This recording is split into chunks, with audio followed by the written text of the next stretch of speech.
Women's Health Month and the perfect opportunity to chat about new and expected moms, what they need to know during their pregnancy and recovery. Joining us is OBGYN and Medical Director with United Healthcare, Dr. Jamie Testa. Thanks for joining us today. Thank you for having me. So what is the first thing someone should know if they think they might be pregnant? You know, the most important first step if someone thinks they might be pregnant is to call their doctor as soon as possible. Their provider. Together, you can also begin to create a plan that is unique to your needs, both physical and emotional needs during your pregnancy.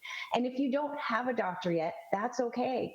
You can always call the number on the back of your insurance card or even contact your local health department so that you can connect with care as soon as possible. I know those first couple weeks are very crucial to get all those establishing care moments and of course protecting that baby inside. So why is it so important to begin prenatal care during that first trimester? Well, starting prenatal ideally in the first trimester is critical to improving outcomes for both mom and baby. Starting these early visits help to identify potential risks for individuals so that they can get the support they need right from the start. But additionally, these visits help to establish a reliable trust and support system so that you and your provider can tailor a plan unique to your needs, including physical and emotional support. And very important, for those individuals experiencing substance use disorder or opioid use disorder, it is so important to know that your care team is there to support you, not judge you, to really help ensure the best outcomes for both you and your baby. And so what advice do you have for expectant mothers when it comes to navigating all of those doctor's appointments? Right, there's so much going on a day-to-day basis. So I would encourage a few simple tips. First, write down your questions, no matter how big or small, and bring them with you to every appointment. Second, don't be afraid to ask your questions about things like nutrition, breastfeeding, and really what to expect during each stage of your pregnancy. And then third, keep track of your health information and bring it with you to your appointments. But really the bottom line is this. Every person, every pregnancy is different. So having open communication with your provider helps make sure you get the information you need and the resources you need to help support you during your pregnancy journey.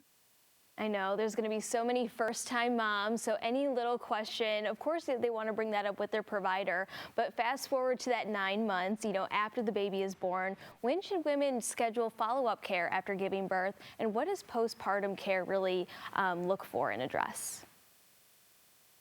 Well, postpartum care is just as important as prenatal care because it looks to see how an individual is recovering from delivery as well as doing emotionally. And so it's encouraged that all women get in to see their provider within 3 weeks after they deliver, and then with ongoing care as needed, but to really have that full comprehensive visit within 12 weeks after you deliver. And during those visits, you evaluate a whole host of items like recovery after delivery, breastfeeding, and adjusting to life with a newborn, but also mental health and well-being. So very important for moms. If you are feeling unusually low or anxious, it is so important to speak up to your doctor because these could be signs of postpartum depression or anxiety, which is very common, but also very treatable. And there is support available. You do not have to go through it alone. So please make sure you contact your provider. And if people are interested in learning even more information, I know there are so many mom blogs out there. Instagram is just flooded with so many accounts, but I think it is probably best to consult with your doctor or just to maybe gain some real life information. Where can people go? I would encourage everyone to go to everypregnancy.com for reliable information and support. At everypregnancy.com, you can find support throughout that pregnancy journey, including before, as well as during and after your pregnancy. All right, this was a wonderful conversation, Dr. Testa. Thank you so much for joining us today. Thank you for having me.